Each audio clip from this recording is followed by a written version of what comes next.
So why be hypothesis driven? Well, first and foremost, this is basically the foundation of the scientific method. It's, you know, if you go into experimentation or investigation without a hypothesis, what exactly are you observing? And, how are you kind of moving your reasoning forward? And so, it's really kind of foundational to any kind of a test and learn or even kind of rational thinking organization. But another reason to be hypothesis driven, and I stole this phrase from Musk as well, is it helps us to create what he calls a semantic tree. So or really it helps us to kind of layer our reasoning. So if you have some foundational beliefs about your customers or about your market, about your business, you probably have enough evidence that that foundation is pretty strong. And the experiments you're doing are probably on assumptions that are based on those assumptions. And then as you do those experiments, you can kind of strengthen those, let's call them secondary assumptions. And then you can kind of build on top of that. And so as a result, it ties very directly with first principles thinking, which is, you have some kind of foundational beliefs and you're kind of, moving further in that direction, and you're kind of experimenting in your product, et cetera, to try to build on top of that reasoning. And why that matters is, as a product manager, as a general manager, or someone kind of working, in Nubank, it's important that you have a North Star. It's important that you know where you're headed, and you should be able to explain why X experiment helps to validate your vision to go in this direction. And so being hypothesis driven is basically about being able to kind of build up that North Star and validate it day to day in everything that you do. So how do you do this? You're always testing. You're always honest about the results of those tests. Some of those tests are going to fail, and we love failures, but the reason that we love them is usually those failures are indicative of something that was wrong about your quote unquote semantic tree, something that you believed was incorrect. And therefore that probably means the direction you're heading wasn't quite accurate either. And so what's great about these failures is they allow you to process that failure, recalibrate what assumption was off, maybe something requires further testing, and then sort of rejigger where you're headed. And that's the last piece here, which is adjust your hypothesis as you learn. All right, last one. So find the beautiful balance. This one probably isn't really obvious to anybody in terms of what the heck we're talking about. It sounds really, really interesting. It's actually about balancing sort of customer love with sustainable business value. And I think the why here is obvious. It's we would love to give as much value as possible to customers. We'd love to, we had early customers asking for 20,000 real limits. We would have loved to have done that.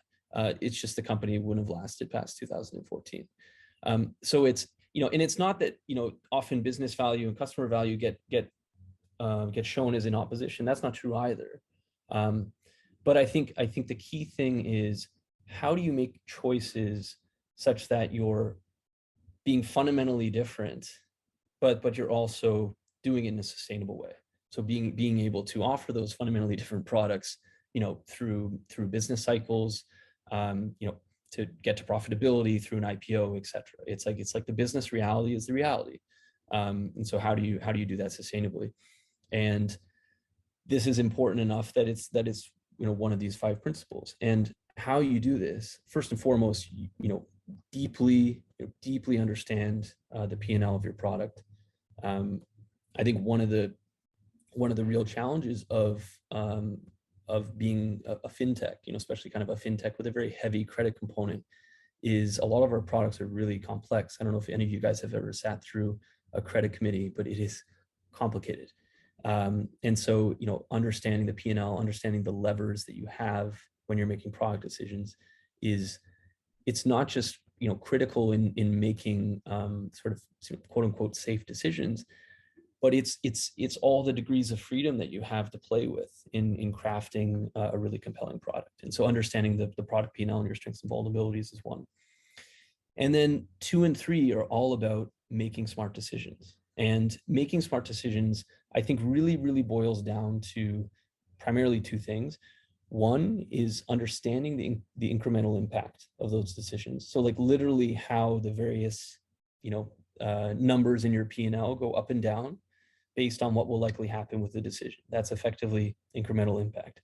And then the second one is understanding decision types. So, you make that decision. Can you unmake it? Can you mitigate it? Can you live with it? I think those two things, incremental impact and decision types, are the two key pieces to being able to find this beautiful balance and generating kind of customer love, but doing it sustainably. Just quickly, and I won't go into kind of all the detail here. I think there's at least one, maybe two other modules that go deep into kind of, the P&L and how credit works and things like this. But I just wanted to lay out a few bullets here just to explain how this can be so powerful. Basically, if you're trying to craft a really interesting product and it impacts, let's say, pricing or spend, etc. If you really understand what all the various levers you have are at your disposal, it dramatically widens your degrees of freedom. For example, like let's say you want to create very compelling pricing, but you want to do it, let's say, for your most engaged customers.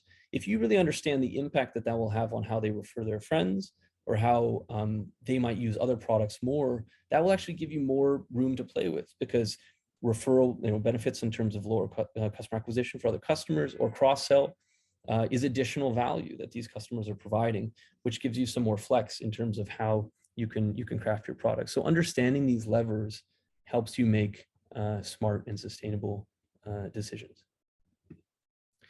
But quickly on decisions, the reason why the decision types matter so much is because they can be so very different. For example, sometimes we might switch screens in and out of a flow, let's say.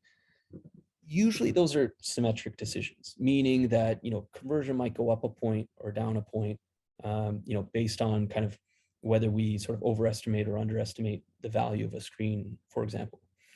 But there are asymmetric decisions that we make. For example, if we were to sort of callously just decide to remove, I don't know, all the hard cuts from sort of a certain credit population, and so a huge number of people get a massive credit risk increase. That could be a great decision. We could gain a ton of PV that month. It could be a horrible decision that the losses could basically wipe out an entire year. So understanding whether there's sort of symmetric risks or asymmetric risks, usually the asymmetric risks are in the credit world, is very important. And then the other one is type 1 and type 2 decisions, or some people call these reversible or irreversible decisions. And so many of our decisions are reversible. And in this case, there's always a way to mitigate. This happens in the app all the time. We move something down, we can put something somewhere else. Like usually they're reversible. Sometimes they're not, though. For example, a massive release of a new product often is not a very reversible decision. It's like you don't always get so many chances to make a first impression. So on those reversible decisions, let's try to act fast. Maybe not with all the information that we wish we had, but on the irreversible ones, sometimes that actually is worth going through the committees and taking our time, because in those cases you can't exactly come back through the door. So understanding the decision types are very critical here in order to kind of find that beautiful balance. And the last thing I'll say here is your product isn't done until you know what your pricing strategy is. Pricing is a part of the product, and therefore it's part of our responsibility. A premium price product that is meant to undercut the market is not a coherent product, even if all the features and all the code base underneath it is completely right. And of course, vice versa. A product that's losing money, even though the customers love it, and doesn't have a path to profitability, is also problematic. So that's what this balance is all about. We have tried to keep the number of principles here quite short. I would love it if everyone in this room and everyone on your teams could memorize it. We'll do a quiz by the end of the year. Because they really do hang together, right? This is about really understanding the customer, hypothesis driven, et cetera, all of these pieces, finding this balance of the economics, they build on each other and they reinforce each other. And there's not that many more things you've got to get right. If you get these handful of things right, you set yourself up to be more likely successful than not. There's a bunch of execution, as you all know, that's incredibly hard. All the stuff we talked about, decision-making and navigating a 7,000 person org and all the rest of it, that stuff is where you're going to spend 80% of your time. But if you get this 20% right, it makes a huge difference in your odds of success.